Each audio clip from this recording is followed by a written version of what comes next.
oceano e suas profundezas sempre intrigaram a humanidade. Explorá-lo é um desafio. Mas existe outro lugar que também nos intriga e desafia, só que fica dentro de nós.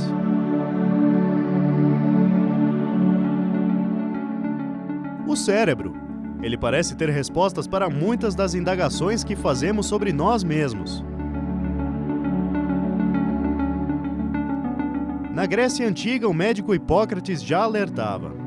É do cérebro e de nenhum outro lugar que vêm as alegrias, as delícias, o riso e as diversões, e tristezas, desânimos e lamentações. Sou da opinião de que o cérebro exerce um grande poder sobre o homem. Mas nos últimos anos, mergulhar nesse oceano de mistério está se tornando uma experiência reveladora. É que a ciência tem usado uma técnica que está abrindo uma nova era de conhecimento sobre o cérebro. A neuromodulação. Sabe o que é isso? Calma, a gente explica.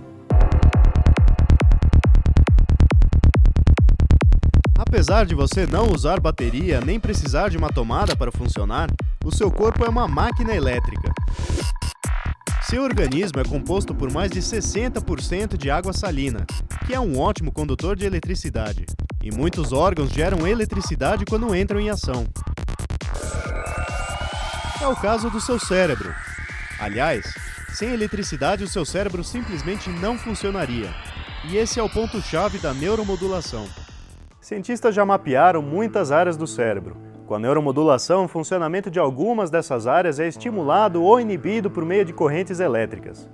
Essa técnica altera a forma como seu cérebro trabalha em algumas atividades. Isso ajuda a entender como ele funciona e pode até curar doenças.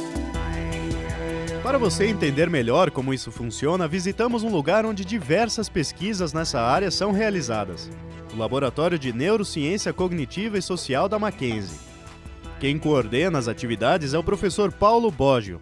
A gente coloca eletrodos sobre a cabeça, né? Então é superficialmente mesmo, você coloca sobre a cabeça nas áreas-alvo. Então eu quero investigar uma função motora, eu vou colocar sobre áreas próximas de áreas motoras do nosso cérebro. Antes que você estranhe, é bom explicar. As correntes elétricas aplicadas são de baixíssima intensidade. A pessoa não sente nada. Para entender o efeito que isso causa, pense num circuito eletrônico de um computador. Quando ele está em atividade, há um intenso tráfego de informações. Quanto mais eficiente é esse tráfego, melhor é o funcionamento do computador.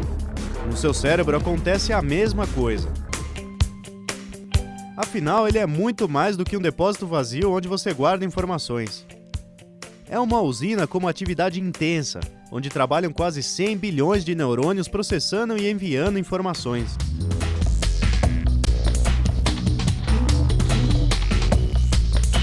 Elas percorrem a membrana que existe sobre os neurônios e também passam de um neurônio a outro, com a ajuda de fenômenos químicos e elétricos.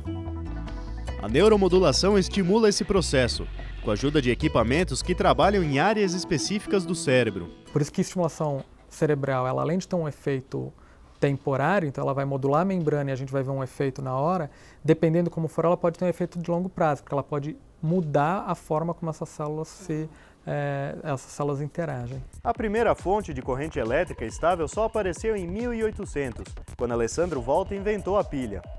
Mas, por incrível que pareça, experiências primitivas de neuromodulação já haviam sido testadas séculos antes mesmo da eletricidade ser dominada pelo homem, em plena Roma Antiga. Um autor importante nessa história é o Escribônios Largos, que é uma espécie de médico da Roma Antiga, que ele tratava pessoas com dor de cabeça aplicando raio elétrico. Então, o peixe elétrico. Ele põe um peixe elétrico na cabeça das pessoas, isso gerava uma descarga, e aí tinha um alívio do quadro, por exemplo, de dor de cabeça, de enxaqueca, tratamento de dor de dente, aí tinha um monte de tratamento. Ao longo da história surgiram outros tratamentos com correntes elétricas, mas eram técnicas rudimentares perto do que se faz hoje. A neuromodulação usa tecnologias muito mais precisas e seguras, e com isso está apontando para um futuro animador. Ela pode ser uma nova opção para o tratamento de patologias que desafiam a medicina. É o caso da epilepsia e da depressão. 20% das pessoas que sofrem com esses distúrbios não respondem a tratamentos com medicamentos. Não é à toa que a técnica empolga os cientistas. Muitos pesquisadores começaram a investigar isso, claro, na clínica e na reabilitação, mas muita gente da neurociência cognitiva começou a usar essas técnicas para estudar funções, como memória, atenção, tomada de decisão, interação social. Então aí a psicologia também começou a se apropriar bastante desse tipo de técnica. Então teve uma abertura para várias áreas, né? Então, mas é bem recente, da forma como é feito hoje é bem recente. Durante uma leitura, seu cérebro interpreta inúmeras informações e as relaciona com um imenso banco de dados. E você nem percebe esse complexo trabalho que seu cérebro faz. Uma pessoa que sofre de dislexia sabe ler e escrever, mas tem falhas na interpretação de informações. Por isso, ela às vezes troca as letras e até escreve de forma invertida.